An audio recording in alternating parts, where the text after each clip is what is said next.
Hey, what's up, guys? My name's John. Welcome to Daily Theology. A Sunday school teacher was arrested in Russia. No, I'm sorry, this is New Hampshire. For not wearing a mask into what looks like a school board meeting of some kind.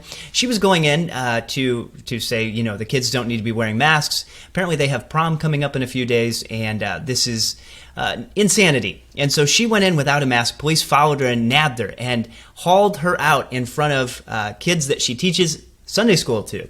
And so what we see here is where this leads. People early on said, well, this doesn't have any consequences. You can't enforce this, blah, blah, blah. And I disagreed from the beginning. I obviously still disagree now because this is totally 100% proof that it does have consequences. Ideas always have consequences.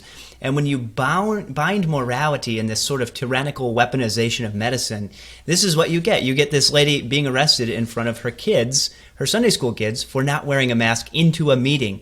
Apparently the police followed her in. She said she was trying to remain calm.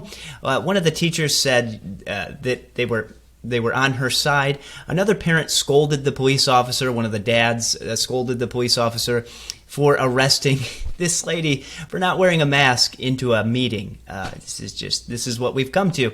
But we need to remember something very important. If we're in our right mind, it's because we have the mind of Christ.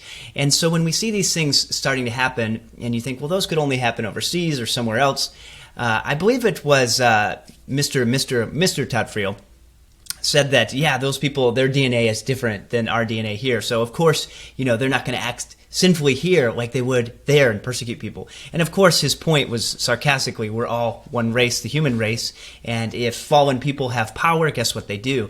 And I was also listening to R.C. Sproul, and he drew the point of people in power that have been the biggest monsters in history, people like Hitler, Stalin, and Pharaoh. It was because they had unchecked power, and the only thing checking them was God's grace to restrain some level or measure of evil.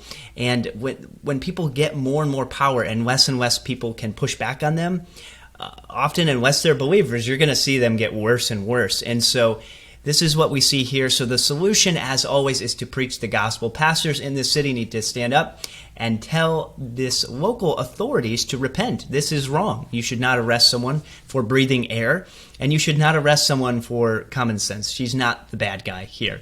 But the gospel is the only solution. We must preach Christ crucified as Paul did. We must reason with people, but we also must just remember it's a declaration. We proclaim the gospel. People are commanded to repent and believe. God is sovereign, even of the unbeliever.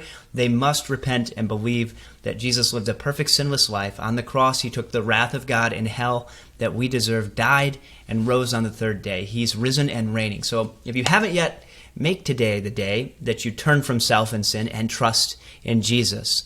Thanks for watching. Please remember to hammer that like button, like Liberty in New Hampshire, and the 95 Theses, and subscribe to the channel. We would greatly appreciate it. We're trying to reach more people. I got a fancy $14 microphone here, so hopefully the sound's better because my other one died. Thanks for watching, and God bless.